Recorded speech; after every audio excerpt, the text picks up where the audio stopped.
has been the biggest star in the world for the past 4 years, and many think Shirley Temple is the natural choice to play the role of Dorothy. Leroy is under pressure to cast her. However, after hearing Shirley sing at an unofficial audition, Leroy and Freed decide the demands of the part are beyond the talents of even this amazing 10-year-old. Still, on the off chance that things might change, Shirley seems prepared. I had a very good time in Bermuda with the horse and buggy, but I'm glad to be home. Because after all, there's no place like home.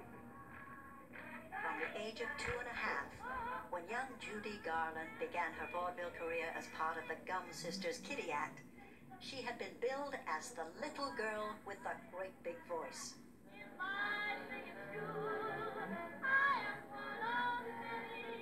By the time she is 15 years old, her name has been changed from Frances Gum to Judy Garland.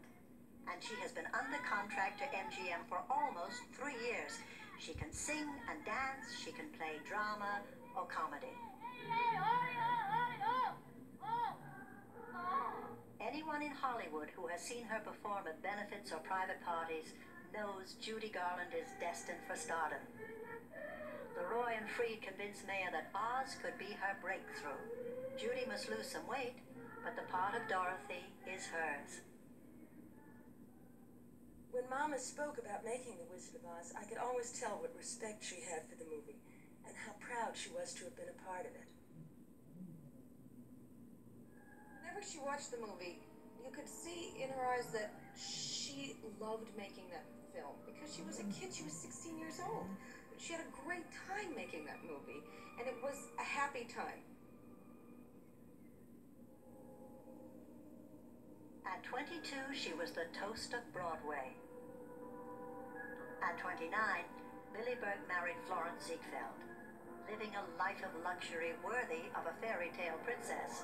Then in her 50s, Billy Burg begins a successful Hollywood career playing rich, feather-brained matrons.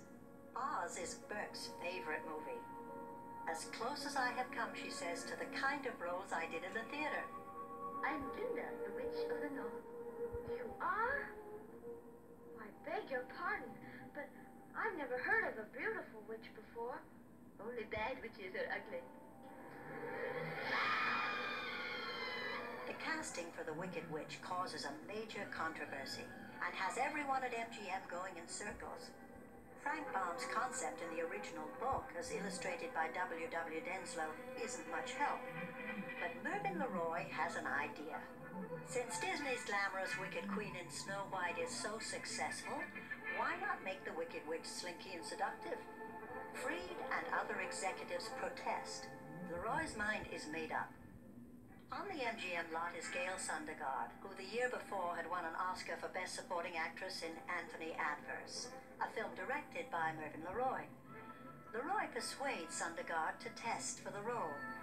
Decked out in stylish black sequins with a form-fitting wardrobe to match, she is a knockout. Freed and the others are exasperated. Bad witches are ugly, they remind LeRoy, like Disney's old crone in Snow White. So LeRoy orders the makeup department to give Sundergaard the ugly treatment.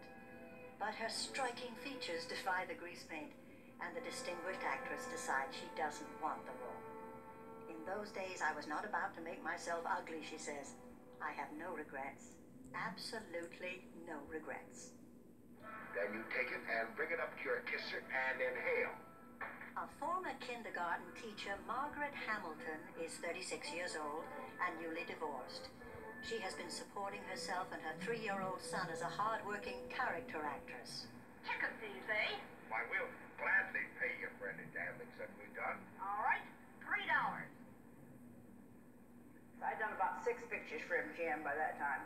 And one day my agent called and said, Maggie, he said, they're really kind of interested in you. And I said, what for?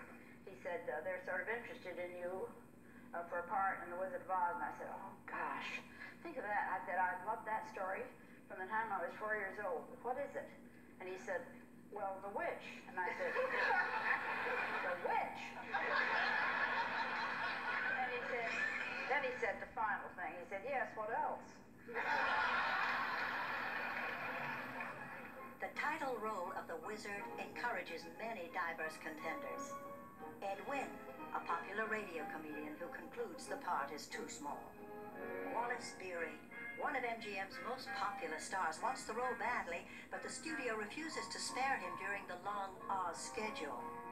And W.C. Fields. Everyone at MGM is impressed by his recent triumph in David Copperfield, but Fields haggles endlessly over his salary and time runs out.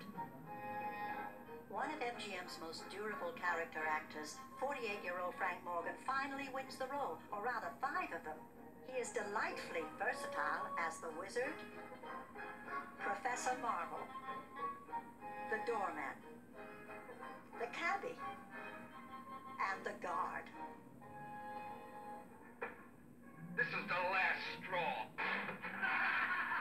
Everyone's favorite choice to play the Cowardly Lion is Bert Law, Broadway's leading clown, known for his explosive comedy style. $3,000? We're rich, we're rich, we're rich! Happy times, boy, happy times, boy! You brought a sluck, you brought a sluck!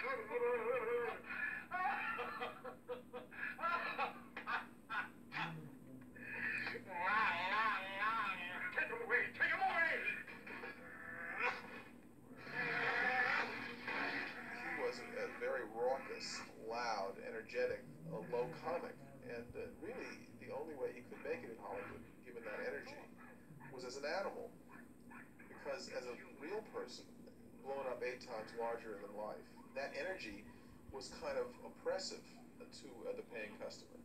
But as an animal, it's perfectly acceptable. Shame on you! What did you do that for? I didn't buy them. No, but you tried to. He had been a bank clerk, a vacuum cleaner salesman, and an accountant. Not the usual background for an acclaimed Broadway star. Now under contract to MGM, Ray Bolger is thrilled to learn he will be in Oz, until he finds out that he is to play the Tin Man. I was angry. I was really upset. I loved the thought of being the Scarecrow, and I could not imagine anybody else playing the part. And I could do all the kinds of steps that I wanted to do, and it was something else. I don't know, I had a feeling if I could play this part, it would make a star out of me. And then I got my wife and I went up to Mr. Mayor's office, and we fought and fought and fought, and I finally won out.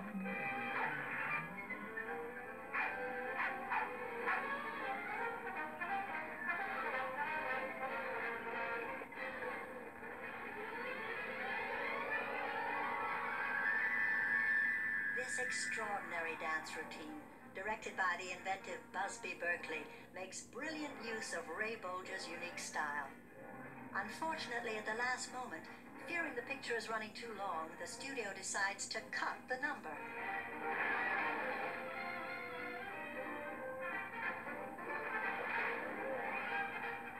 Recently discovered in the MGM vaults, it raises the question, how long is too long?